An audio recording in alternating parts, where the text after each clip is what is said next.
Hello, everybody. Welcome to another edition of Sector 5. I'm your host, Cody Heinzman, with Neil. And we are doing the WrestleMania predictions. Starting it off, we have The Miz versus the Intercontinental Champion Wade Barrett for the title on the pre-show. To be truthfully honest, I believe The Miz is going to take that one. Well, I'd like to agree with you on that one. Because I want to see The Miz win. Because, I mean, honestly, after the crap that he's pulled over top of Wade Barrett, he deserves to win. But I feel like Wade Barrett's going to pull something dirty and underhanded. And if you pull something dirty and underhanded, there's, no accounting for that. There's a good chance. It's a pre-show match, too. It's pre-show, so it's not, I mean, it's important, but it's obviously not as big of a deal as the rest of everything. So the next match we have set up, at least on the list, is the Tons of Funk, the Funkasaurus, Brutus Clay, and Sweet Tea, Lord Tensai versus Rhodes Scholars, and the Bella Twins, and the Funkadactyls will be with the Tons of Funk. Well, once again, I'd like to be optimistic about this one, but I think the Bellas with their stupid twin magic bull crap. Their twin power that they always have, They're going to sneak inside the ring, and then outside the ring, and then inside the ring, and then outside the ring. And it's going to be a big fustercluck of bull crap. I truly actually do believe that the Brutus Clay and Sweet Tea is going to win it, only because of the fact that the Bella Twins have won over top of the Funkadactyls on SmackDown and on Raw. Yeah. So there's a good chance I could see that. Yeah, I could see that flipping around on its head instead of being the way it is. Yeah, I see that happening. Okay, third, the tag team title match. Team Hell No versus Big E Langston and Dolph Ziggler. This is one that can get tossed up in the air either way. It's pretty rough. I think that what's going to happen is, something with AJ, blah, blah, blah, blah, blah, blah. Everyone pays attention to her. Someone's going to try to roll someone up, like maybe Big E Langston's going to try to pull something. And I think someone's going to counter with a choke slam. That's how I'm seeing it go. And by the someone, he means Kane. Yeah. But, I can see Team Hell No winning this one. I can, too, on this one. But then again, 18 seconds. 18 seconds. Yeah, so, I'll give you that one. Oh.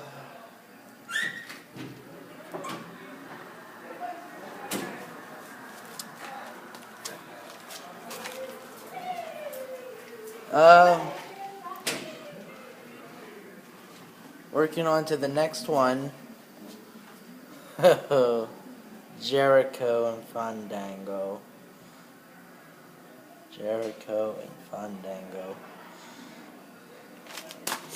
Personally, I'd like to see Chris Jericho win that match, but it's the debut match of Fandango.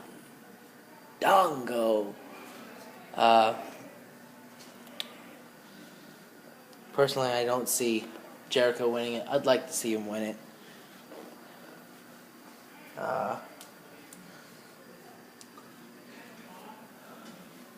On to the next match that we have. We have Ryback versus Mark Henry.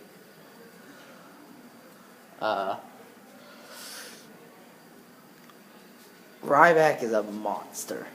Mark Henry's the world's strongest man. It's going to be a big toss-up and everything. I see a lot of underhanded stuff happening. And,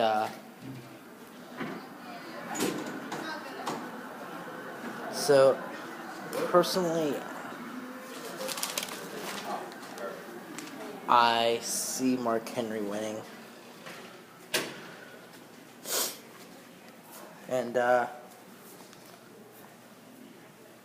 my personal opinion. I feel like Mark Henry's gonna do something. On to the triple threat match. We got Orton, Sheamus, and Big Show versus The Shield. I can see Orton, Big Show, and Sheamus pulling it out, to be honest.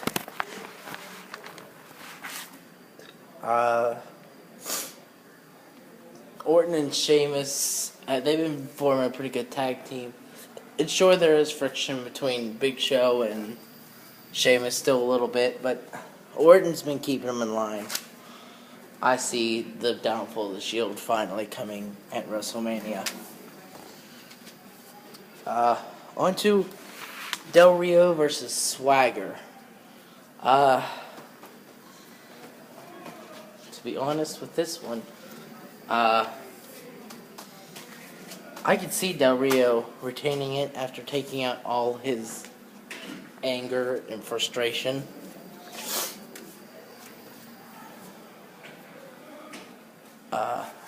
Especially after Swagger, all the underhanded tactics he's taken so far. Do I see a good interference by Zeb Coulter and Ricardo Rodriguez? Yeah. But I see that benefiting more towards Alberto Del Rio than Swagger. And I'm just doing the predictions by the way I wrote them down. So it's not like it's the order that they're going. With the benefit of the idea of Dolph Ziggler holding the Mr. Money in the Bank title, it all depends, really, I think, when he comes out for his match. If he comes out for the tag team titles, then I don't see him really cashing it in Money in the Bank and trying for the title. But then again, will he cash in if he wins it as well? I mean, think about it. A night of winning the tag team titles, then going and winning the World Heavyweight Championship. That'd be gonna be big and historical if that were to happen.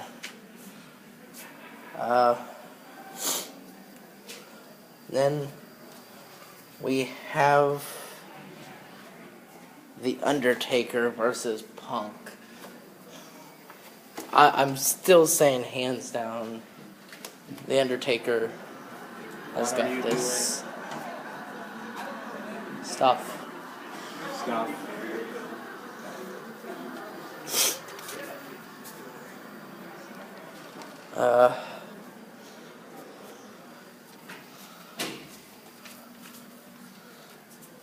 Yeah, that's where I'm going with that one.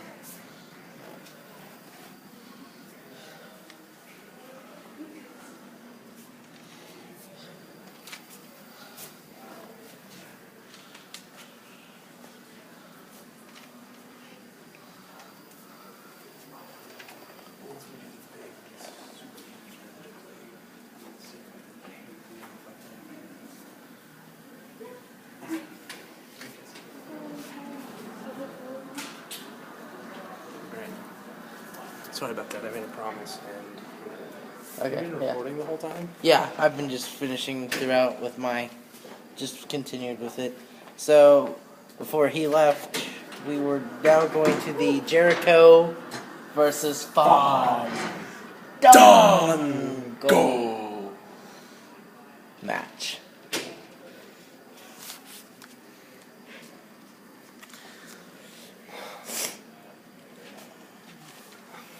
This one gets to me.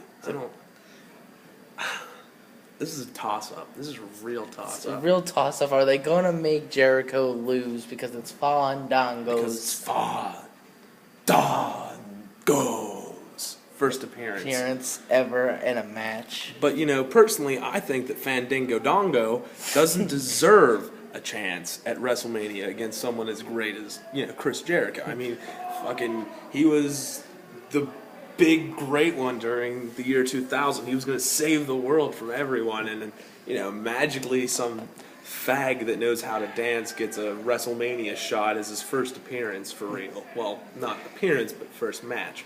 It's pretty BS. And he's gonna make real sounds with his voice. Bingle bongo dingle Dingle dangle. Yippity doo, yippity Yippity da. Lippy toppy too top. Timey-wiminess. Next match we have is Ryback versus Mark Henry. Oh, that one's got to go for Ryback. I mean, as much as I would hate to see Mark Henry win, there's a chance that he might, but I'm really leaning towards Ryback winning this one because Ryback, he's just been on a bad streak. Just bad. Everything's been going wrong with him. Yeah. You know, Mark Henry has been fucking with him after the Shield hits him and pulling that weight bar thing. That was Nearly horrible. Suffocating That was him. bull. But then, like, you know, I don't know. I think it's close. I think it's like, 60-40 for Ryback. Pretty strong.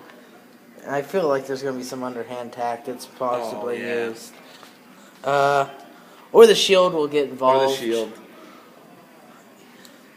Well, speaking of the Shield, we're in the triple threat match. Orton, Sheamus, Big Show versus the Shield. I got some. Well, I don't know. This one, I'm going with Big Show, Orton, and Sheamus, and I think it's just to kind of rectify what happened with Big Show before about the whole ironclad contract. I'm an angry giant and I beat people up. That BS. They're trying to make him into a good guy again by teaming him up with people that, the people generally enjoy. And since the people generally enjoyed Sheamus and, Randy Orton, since people enjoy them, they're trying to team them up against someone that people hate, like the Shield, in order to kind of make him re-emphasize himself into this whole thing as a good guy. I don't buy it, but that's their way of handling it. And personally, I'm enjoying the RKO, like getting pushed into an RKO, then like the guy standing there getting bro kicked, and then the knockout punch. The knockout punch is a pretty good combo. Pretty good. I don't know. I still thought that Sheamus, Cena, and Ryback was awesome because they could pull their throws at the same time. Yeah, the attitude adjustment. FU, I don't care what anybody calls it. It's still the FU to me. Pull the FU and the the shell white shock noise and the white noise. That was good. That was great. Next match we have is Del Rio versus Swagger for the World Heavyweight Championship. Oh, I don't care about that one. Honestly, that is the least important match in the whole thing. If both of them died in the middle of the ring, I would laugh. I don't care. Honestly, I'm not. It's almost not worth predicting just because it doesn't matter. It really doesn't. All right. Oh, Mexico versus USA. It's an inaccurate depiction, right? Not all Americans are stupid assholes. It's not how society works. But I guess I don't know. I'm thinking Del Rio's going to win it because the whole Jack Swagger thing is just bullshit. Everyone saw the people. Yeah.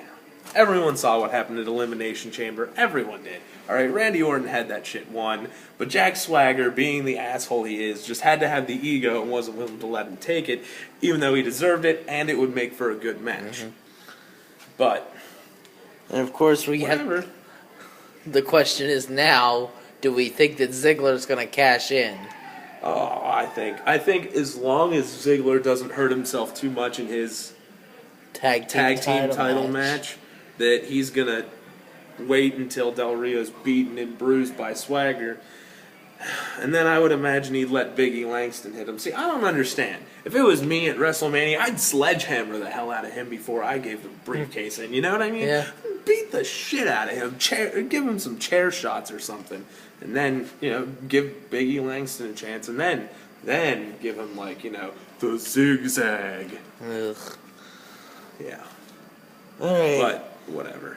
The next match we have is The Undertaker versus Punk. Oh, that one's going way out there. Come on. No one's going to beat the streak. 21-0. It's definitely 21-0. 21-0. And here's the thing is that I honestly believe that if Punk beats the streak somehow, if he gets Undertaker disqualified or counted out, he's probably going to be in a hospital for a long time. Same way it was with Triple H whenever he and Undertaker went in, how they both got pretty screwed up and they had to stay in the hospital for a long time.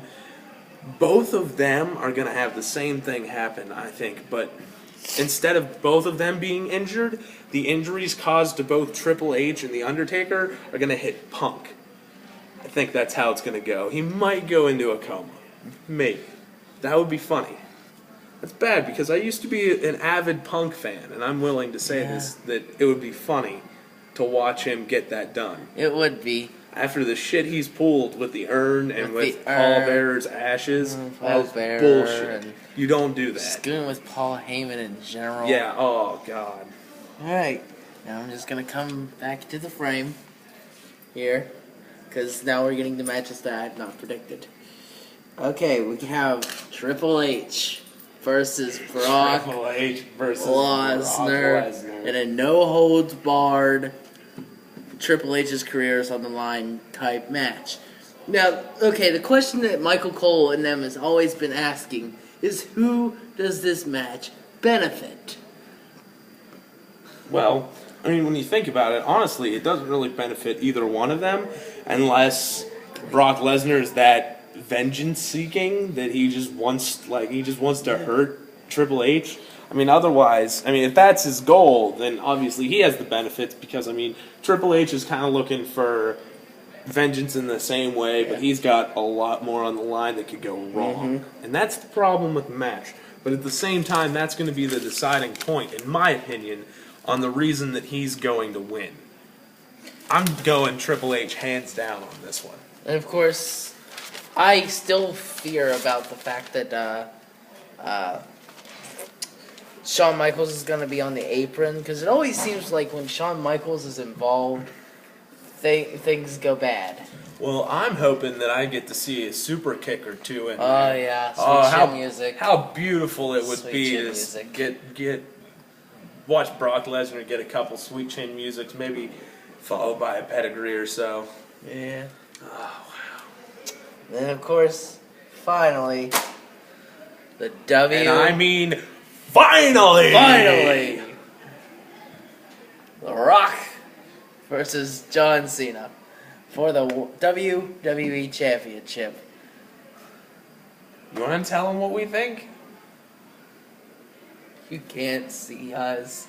We are both with John Cena. Now, you all know the other person that's usually on this show. My stepfather Bo. He's with The Rock. Yeah, which is kind of funny. I'm going to feel bad for him whenever The Rock gets his candy ass whooped all over that ring. But see, what I don't understand, Cody, what I don't get is that when you go back and you watch The Rock, go back whenever you get the chance and watch The Rock whenever he was young and listen to the crowd's reaction to him, right?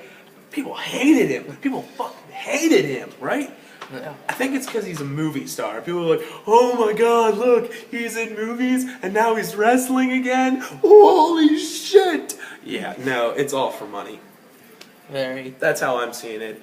And John Cena does it to do it. The Rock does it for money. And that's the difference between the two of them. Is that John Cena lives and breathes the WWE, whereas The Rock lives and breathes Dwayne Johnson. Mm-hmm. That's the problem with him.